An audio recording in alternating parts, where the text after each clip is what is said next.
সুপ্রিয় শিক্ষার্থী বন্ধুরা, হ্যাপি স্কুলের পক্ষ থেকে সবাইকে অনেক অনেক শুভেচ্ছা। আশা করি তোমরা সবাই অনেক ভালো আছো। আজ আমরা সি প্রোগ্রামিং এর খুবই গুরুত্বপূর্ণ একটি স্টেটমেন্ট গো টু স্টেটমেন্ট সম্পর্কে আলোচনা করব।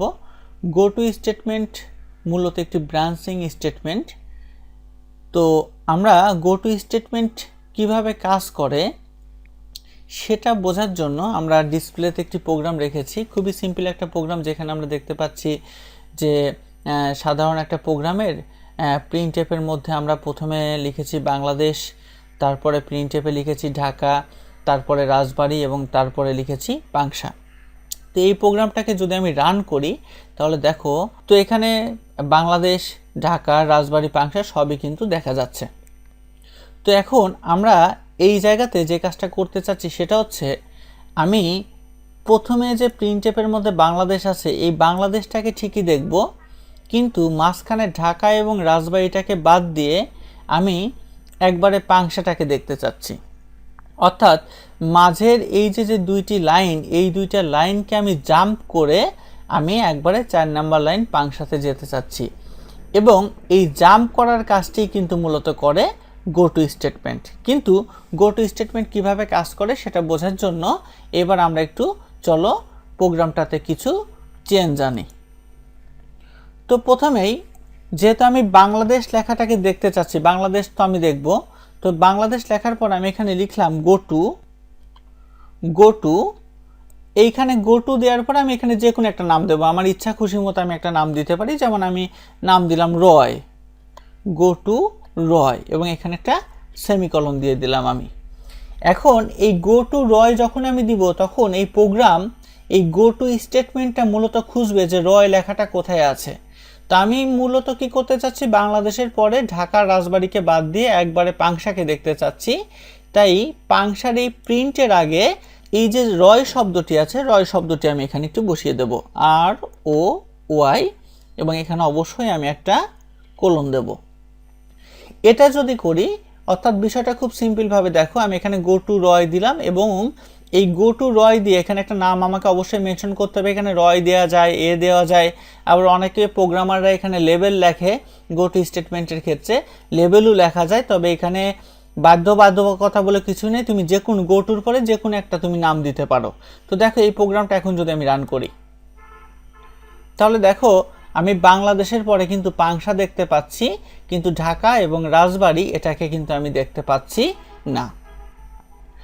একইভাবে আমি যদি এই প্রোগ্রামটাতে আরেকটু ভালোভাবে বোঝার জন্য দেখাতে চাই যে দেখো আসলে যে জাম্প কিভাবে করছে গো টু, আমি কি করলাম, রয়টা এখান থেকে বাদ দিয়ে আমি রয়টা রাজবাড়ির আগে দিলাম এবং আমি একইভাবে একটা কোলন দিলাম। তাহলে কি হবে দেখো, এবার যদি রান করি তাহলে এখানে দেখো বাংলাদেশ ঠিকই আছে, রাজবাড়ি আছে এবং পাংশা আছে।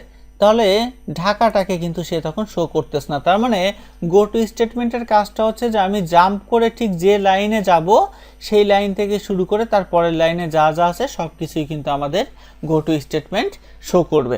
তো এটাই ছিল গো টু স্টেটমেন্টের কিন্তু বেসিক কাজ।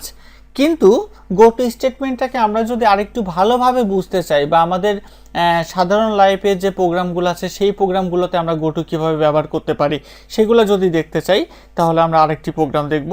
চলো সেই প্রোগ্রামটা একটু দেখে আসি। তো এই প্রোগ্রামটাতে আমরা মূলত 1, 3, 5 অর্থাৎ বেজোড় সংখ্যাগুলোকে আমরা যোগ করতে চাচ্ছি, n পর্যন্ত সংখ্যাকে যোগ করতে চাচ্ছি। তোমরা সবাই জানো যে সিরিজ ভিত্তিক সংখ্যাগুলোকে কিন্তু লুপ স্টেটমেন্ট দিয়ে করা যায়, for loop, while loop, do while loop, এবং আমি জানি যে তোমরা এগুলো সবাই জানো।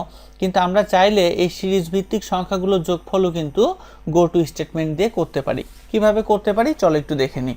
তো প্রথমে নর্মালি আমরা যখনই সিরিজ ভিত্তিক সংখ্যা দিয়ে যোগ করবো, আমরা দেখতেই পাচ্ছি আমাদের প্রোগ্রামের প্রথমে আছে 1 + 3 + 5 + ... n।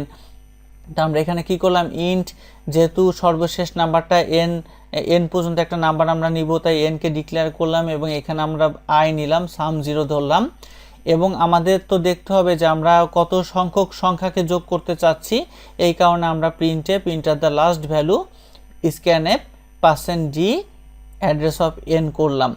এখন এখানে আমরা সবাই কিন্তু জানি যে i এর মানটা হবে 1। কেন 1 হবে এটা আমি তোমাদেরকে for loop, while loop, do while loop শেখানোর সময় বলেছি যে ধারাটাকে তোমার যোগ করতে হবে সেই ধারার প্রথম মানটাই হবে কিন্তু মূলত i এর মান। ওকে, এবার এখানে আমি কি করলাম, লেভেল লিখলাম, লেভেল দিয়ে লিখলাম লেভেল কোলন দিয়ে সাম সমান সমান সাম প্লাস আই।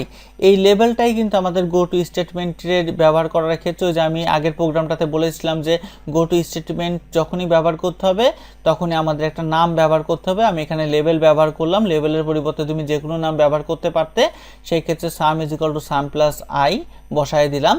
যেহেতু 1-এর পরে 3, 3-এর পরে 5 অর্থাৎ i এর মানটা 2 ঘর করে বৃদ্ধি পাচ্ছে, তাই আমি এখানে লিখলাম i সমান i প্লাস 2 এবং i এর মানটা বৃদ্ধি পাবে কত পর্যন্ত, n পর্যন্ত। তাই আমি ইফ কন্ডিশনের মধ্যে শর্তটা বসিয়ে দিলাম এবং তারপরে কিন্তু আমি এখানে লিখলাম গো টু লেভেল। এই কাজটা করলে কি হবে, প্রোগ্রামটা কিভাবে কাজ করবে দেখো। প্রথমে i এর মানটা 1, i এর মানটা 1 কিন্তু সামের সাথে যোগ হবে, হওয়ার পরে i এর মানটা এখান থেকে জাস্ট এই 9 নাম্বার লাইনে নেমে আসবে। এখানে 9 নাম্বার লাইন দেখতে পাচ্ছ, এসে i এর মানটা কি হবে 1 যোগ 2 3 হবে।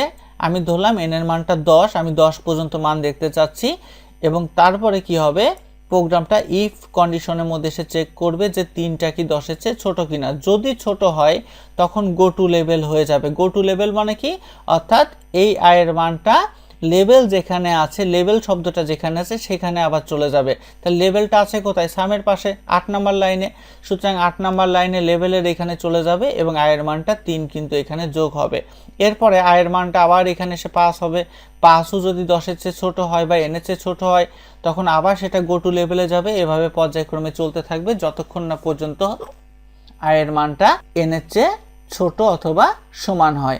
অর্থাৎ ফর লুপ দিয়ে যে কাজটা করা যাচ্ছে, গো টু স্টেটমেন্ট দিয়েও কিন্তু আমরা সেই কাজটা করতে পারছি। এবং দেখো, যদি আমি এই প্রোগ্রামটাকে এখন রান করি তাহলে ধরো আমাকে এখানে বলতেছে ইন্টার দ্য লাস্ট ভ্যালু, অর্থাৎ n এর মানটা আমাদের ইনপুট করতে বলতেছে। তা আমরা ধরো আমি 10 পর্যন্ত মানকে দেখতে চাচ্ছি, তো 10 দিলাম।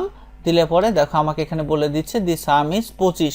এবং খুব ভালো করে খেয়াল করো যে আমি যদি প্রথম 1 থেকে শুরু করে 10 পর্যন্ত সংখ্যার মধ্যে বেজোড় সংখ্যাগুলোকে নিই, যেমন 1, তারপরে আমি নিলাম হচ্ছে 3, তাহলে 1 আর 3 যোগ করলে হয় 4, 4-এর সাথে 5 যোগ করলে হয় কত 9, 9-এর সাথে 7 যোগ করলে হয় 16 এবং 16-এর সাথে 9 যোগ করলে হয় কিন্তু হয় 25। তাহলে প্রোগ্রামটা কিন্তু আমাদের কাজ করছে। তাহলে দেখা যাচ্ছে কি যে আমরা for loop, while loop, do while loop দিয়ে যে কাজটা করতে পারি, এই branching statement, go to statement দিয়েও কিন্তু আমরা সেই একই কাজ করতে পারি। তাহলে শিক্ষার্থীরা তোমরা নিশ্চয়ই এটা বুঝতে পেরেছো যে go to statement, branching statement যেটা, সেই স্টেটমেন্টের কাজটা কি, স্টেটমেন্টটা কিভাবে কাজ করে এবং এই স্টেটমেন্টে কিভাবে প্রোগ্রাম করতে হয়। আমাদের পরীক্ষায় অনেক সময় গো টু স্টেটমেন্ট ব্যবহার করে প্রোগ্রাম করতে বলে। তো আমি আশা করছি পরবর্তীতে তোমরা গো টু স্টেটমেন্ট দিয়ে যদি কোনো প্রোগ্রাম তোমাদের করতে বলে তোমরা অবশ্যই সেটা করতে পারবে। পরবর্তী ক্লাসে আমরা সি প্রোগ্রামের আরও অন্যান্য গুরুত্বপূর্ণ টপিক নিয়ে আলোচনা করব। সে পর্যন্ত ধন্যবাদ সবাইকে।